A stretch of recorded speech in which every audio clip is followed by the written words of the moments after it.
فرتو تاجا يروح سؤال قبه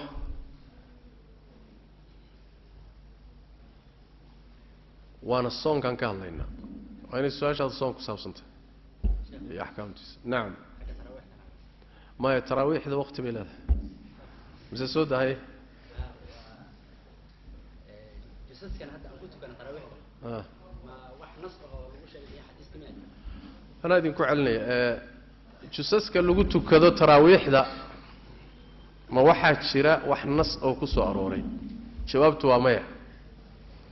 wax nas oo yiri ma jiro habeen kasta hal jus ku tukada wax nas oo yirina ma jiro intaad ka soo bilowdaan suuratul baqara suuratul faatiha intaad ka bilowdaan bisha dhamaadkeeda waxaad geysaan birabbinaas geeya ma jiro nasiir laakiin tacaaliimta nabiga iyo xadiis waxa laga qaadanayaa markuu nakala Abdullah ibn Amr ibn Aas xadiiskiisi markuu nabigu ka hadlay sallallahu alayhi wasallam ee quraanka muddada uu ruuxu ku akhrin karo wuxuu nabigu ku yiri sallallahu alayhi wasallam quraanka bil ku akhri bishiiba hal mar dhamee wakidii jiray rasuulka Ilaahay inta ka badan baan awoodi karaa ee soo waday ilaa markii dambe uu soo gaarsiiyay 3 bari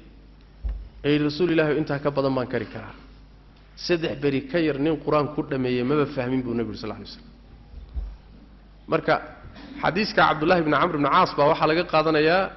in quraanka bil lagu dhameyn karo bil hadii lagu dhameeyay habeen kasta intaad akhrinaysaa khatinkiisu bil ku qatin laakiin habeen kasta intaad akhrinaysaa khiyaar ku yaala waa ama juz akhri ama ka badi ama ka yaree kolba sida chance u heli karto arintani marka wax weeyaan oo ah in ajzaada sida loogu tukado waa un qaab taysiir ah asalkeeduna un xarameynka iyo meelahana laga keenay wax nas oo sida dadka ugu qeydhayo ugu xidhahayana ma garanayo wallahu a'lam naam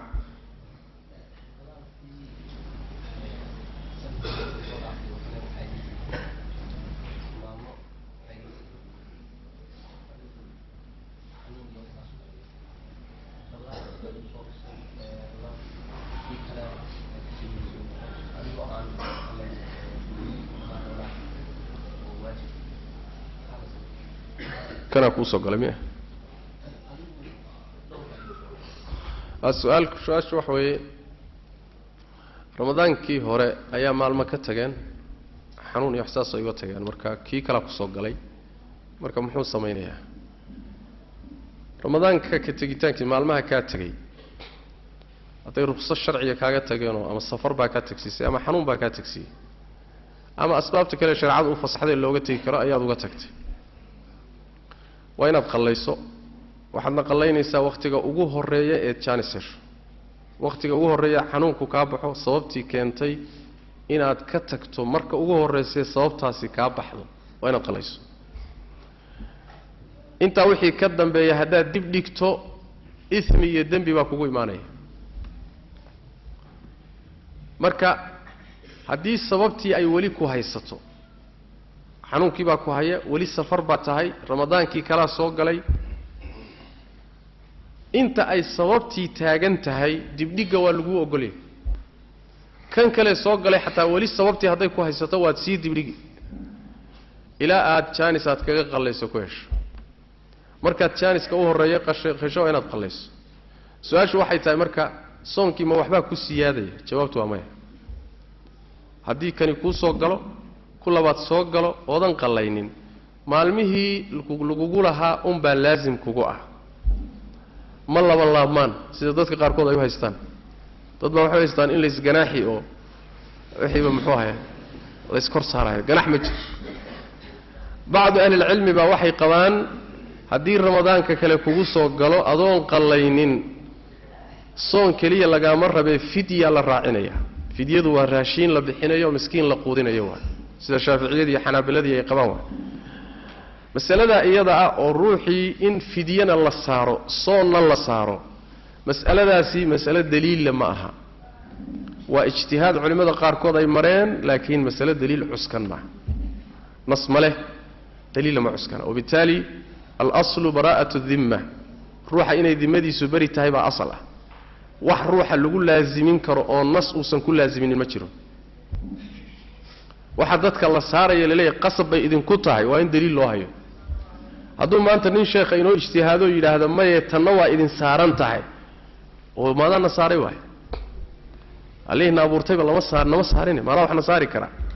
marka wixii dadka lagu laazimin waa in daliil loo helo وبالتالي raashinka iyo fidyada la raacinayay iyadu daliil male waxa laga rabaa qallihi hal mid baa jirta haduu intuu jaanis helay uu ku qalleeyo uu dayacay oo soo dibdhigay ramadaankii saa ku soo galay isagoo qallaynin ramadaankii kale ku yimid ramadaanka joogu markaa soomaya qasab kan tagayna dib buu ka qallaynaya laakiin wuxuu la dheer yahay ka horeen soo sharaxnay wuxuu la dheer yahay asagu waa aathim dambiila tawbad baa looga baahan maadaama isagoo jaanis helay hadan ramadaankii uu sii dibriday ilaa bishii kala soo gashay waa dambiile waa inuu tawbad keeno ilaahay dambi dhaaf weydiisto kii hore intaas ma leh laakiin kan dambe khaas ku tahay inta kale waa isaga mid weeyo billahi tawfiiq naam karo hadal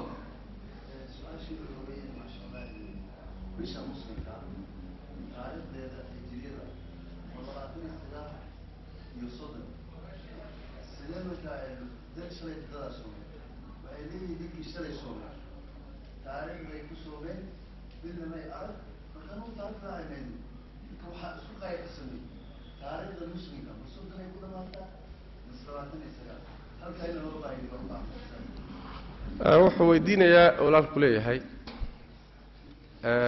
shalay dad baan soomanay marka dadkii shalay soomay bay haystaan waxay leeyihiin taariikh baad ku soonteen marka bishu sideeda ma 29 ba mise waa 30 qaybta dambe jawaabteedu waxa weeye bishu 30 waa noqotaa 29 waa noqotaa لحديث صحيحين النبي صلى الله عليه وسلم نحن أمة أمية لا نكتب ولا نحسب وحنا هاي أمة وحنا قرن وحنا أخرين وقت يجيب النبي صلى الله عليه وسلم وحنا ما قرنه وحنا ما أخرنه ما نحسابنه الشهر هكذا وهكذا وهكذا بالنبي صلى الله عليه وسلم bishu waa intaas iyo inta mid baa laaban marka dambe sooma meeqa way tiradaas 29 bil ijmaac way khilaafna kuma jiro inay bishu 29 noqon karto 30 noqon karto taa qodob bilaha dhan waa qodobka labaad oo bishu maxay ku sugnaataa oo calaaqal leh arintan hadda dadka kala soomay laba ra'yi bay culimadu qabaan ama dhowr ra'yi baa ku jira ra'yiga loo badan yahay jamaahiirtoodu ay qabaan waxa weeye in meel kasta oo laga arko haday ku soo gaadho inaad ku soonto waana ra'yiga ay qabaan fuqahada afarta ah badankood baa qaba jumhuurtooda qaba bima fi dhalika waxa kamida al-imam ash-shafi'i laba ra'yi oo mas'alada kale yahay mid kamida waafaqsan oo sida qaba aimada shaafiiciyaduna waa isku khilaafsan qolo marka sidaas ay leeyihiin oo aragtidu meel alla meeshay ka dhacdaba waa in la qaato qolina waxay leeyihiin waa in la ictibaariyo waxa la yiraahdo ikhtilaafu al-mataali'a mataalicdu waxa way waa soo bixitaanka bisha wadamada isku khilaafsan waa in xukunkoodu iskhilaafo ay kala dib dhici karaan sida Shaam iyo Hijaaz oo kale soo bixitaanka bisha wadamada isku waafaqsan oo kaas hadii laga arko laazim ay tahay kan in laga arkana waa inay isla soomaan ikhtilaafu al-mataali'a si ra'yi way wana ra'yiga ay shaafiiciyada u badan yihiin agtoodana saxiixa ka masalada markii daliilkeeda loo naabto qaar baa waxay qabaan xataa madhabka shaafiiciga qaar kamid masaladu masaafatu al-qasr bay qabaan meel gabadh lagu masaafaysan karo masaafada ilan qabeene meel gabadh lagu masaafaysan karo hadiiba laga arko inaad ku soonto laazim kugu ma meel bas gabadh lagu masaafaysan karo ma taqaana waa taqriiban waa 80 kilomitir meelahaas waa gabadh loo masaafaysan karo saxiix ha u qaadanina gabadh la masaafayta leeyahay laakiin waxa ka hadlayla yaani waxa weeyaan masaafatu al-qasriga masaafada salaada lagu gaabiyo mar dambana qolada mutaakhiriinta iyaga kamid ee masaafada baneey ay yiraahdeen waa lagu masaafaysan karaa masaafatu al-qasriga hatta qaar baa bisha ku dhisay waa wax yar oo Nairobi ba dhinacyaheeda oo aad uga fogay qaar mas'alatul aqaaliin bay qabaan aaraafar badan baa masalada ku jirta laakiin masalada sida raajixa waxa weeye daliil ahaan waxa xoog badan in aragtida meelay ka sugnaataba hadday ku soo gaadho lagu soomo lagu afuro saasa daliil ahaan xoog badan waana sida ay culimadu u badan yihiin waay wixii ra'yiga ka soo haray oo dhan i'tiraadaad baa ku iimaanaya i'tiraadka ugu weyn waxa ra'yiga soo raacay waa kan ikhtilaaful mataali'a xad sharcigu u sameeyayna ma jirto xad curfan la yaqaanana ma jirto intee wadan baa isku matlaca intee baa matlac kala gedisan wax ka jawaabi kara ma jiro laga jawaabi karo mid hadda lagu amal falan ma bahaba hatta qoliyihii sidaa qabay hadda kuma amal falan inayna ku amal falin baan idin sheegay Mandheera la joogaa buulaha waa laga arkay lagu soo meeyay leeyahay laana ikhtilaaful madaalic baa jirta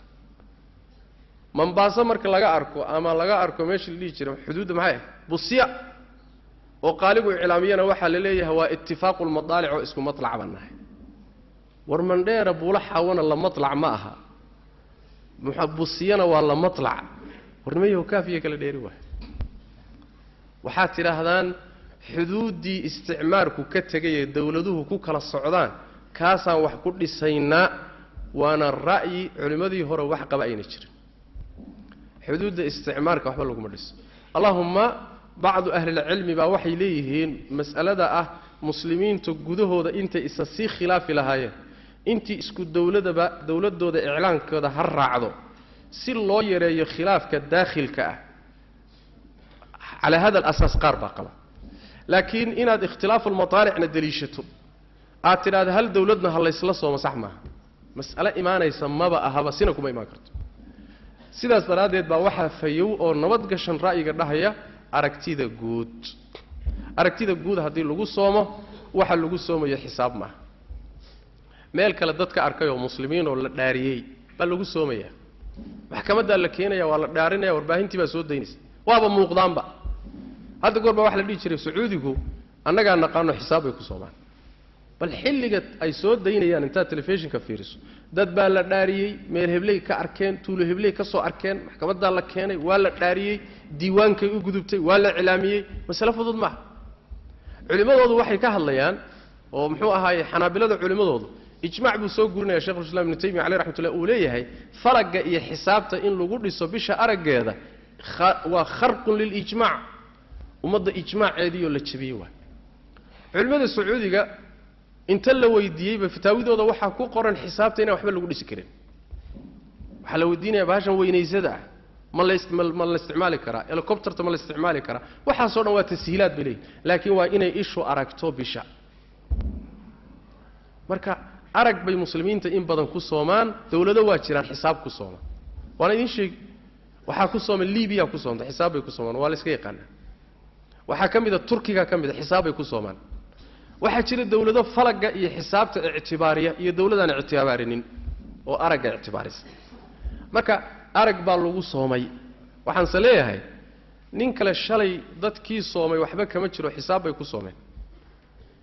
meeshan garow ma ahayn garow Puntland garow saddex ruux baa ka aragtay بحساب استعماله